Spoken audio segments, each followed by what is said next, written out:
My name is Colleen Garrick, and I am an alcoholic and an addict. For me, I started drinking at age 12. I came from a broken home. Growing up, as with just my brother and my father, my mother was an alcoholic. I just felt like I didn't belong. I didn't feel like I was a part of a family. Drinking allowed me to be a part of a group of people because they were drinking too. In like high school, it was, do we drink on the weekends or whatever? But for me, it was like, I always drank too much and just never really understood it. Fast forward to college, I drank, and then I started adding elixir, other things, substances to kind of allow me to drink more. And I followed the band Fish around the country, and that's a big drug scene.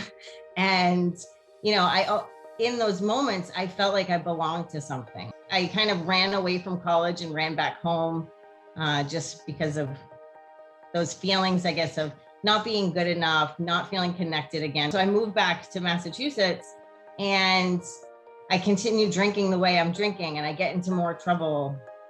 And then I moved to Boston, and living in Boston, I don't have to drink and drive.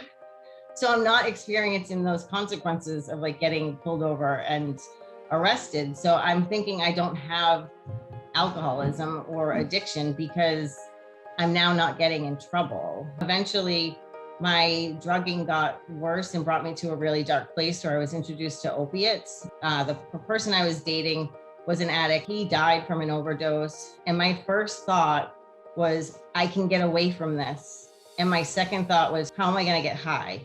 Eventually, I started selling drugs to support my habit.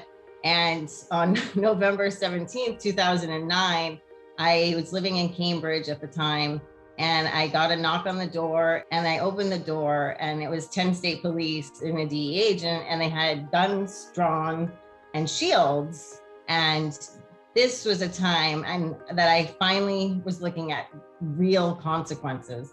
I get arrested. They take me into Cambridge, and the whole time I'm in there, all I'm thinking about is, how am I going to get high? How am I going to get high? And a friend of mine bails me out for $5,000 and brings me back to my apartment. So it's November, I get this arrest, I'm being evicted, and my dad's like, help yourself. And I'm like, I have nowhere to go, nothing to do. And I still, at this moment, was not like, I need to be sober. It was like, I need to not be homeless. So what am I going to do to not be homeless?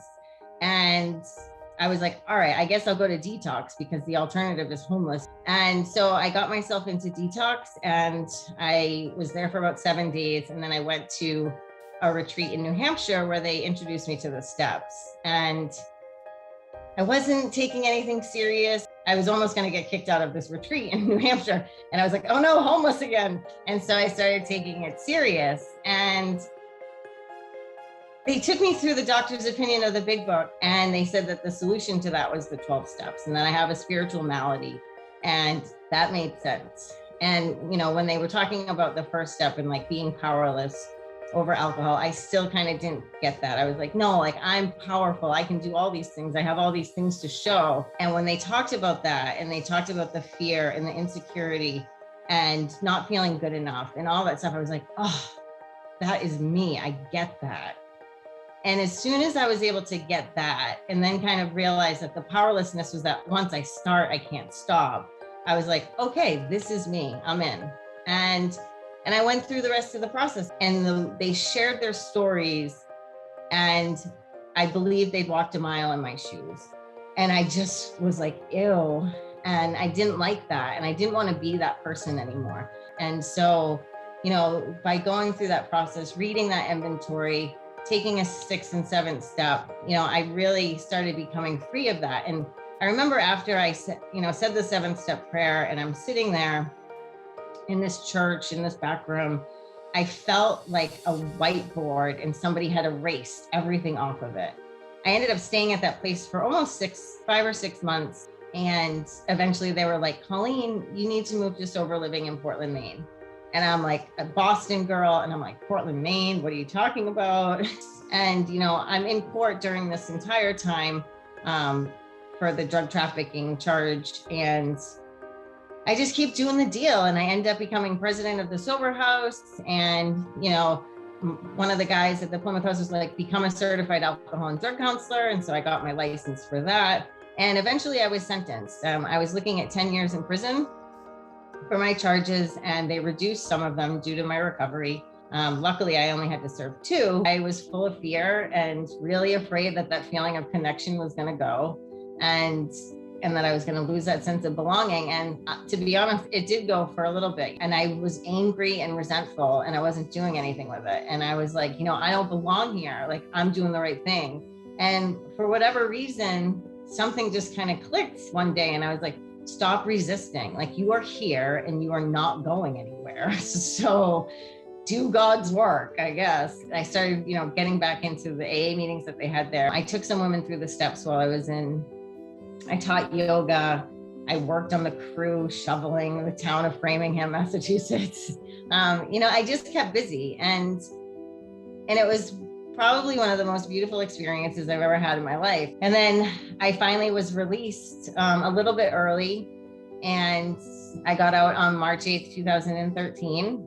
I ended up staying sober for about 8 years, and I had a baby, and I got married, and my husband relapsed, and we lived in chaos, and I was back in fear. And when I live in fear, I make really bad decisions. And I ended up relapsing, and it was so sudden and quick. And next thing you know, I have a habit. And now I'm like, how do I get out of this? And I did. I went in and I came out, and my husband was still using, and he wouldn't leave. I served him divorce papers. He still would not leave.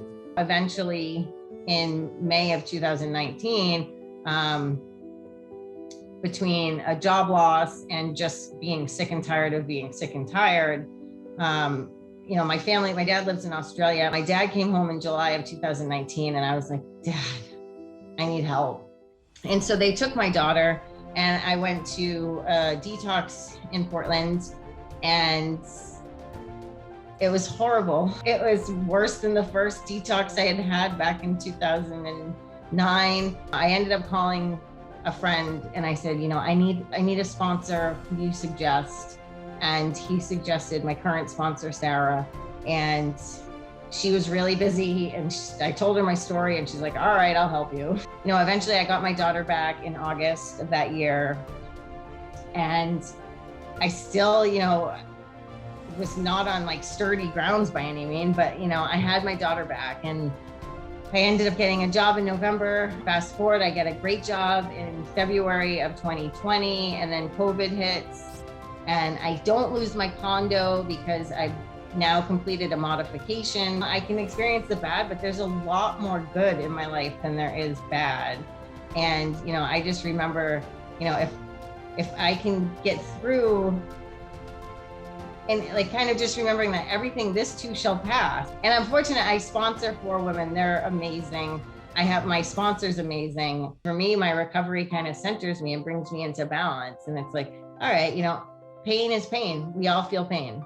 Love is love. We can all feel love if we're open to it. I want to end off with, if you had sort of like any closing messages for people who either are newly in the recovery process, or wondering, like, do I have what it takes? For me, the only reason I'm not a prisoner of my past is because of the steps. And, I feel like because I've been honest and thorough, fearless and thorough, in a moral inventory, and I make amends where I can. And the places I can't make amends, I try to change my behavior and make a living. I have to work the steps. I can't just go to meetings. I can't just help others. I can't just work the steps. I literally need to do all 3 pieces, because without one of that, the triangle collapses. And, it's nothing, it's no magic. If you're sitting there wondering, can I do this? I would say, what do you have to lose? Because, and look at like the lengths we're willing to go to get high and to drink. They're enormous. And think of all the damage they do. So I would say, if you're sick and tired of being sick and tired, well, then give it a shot.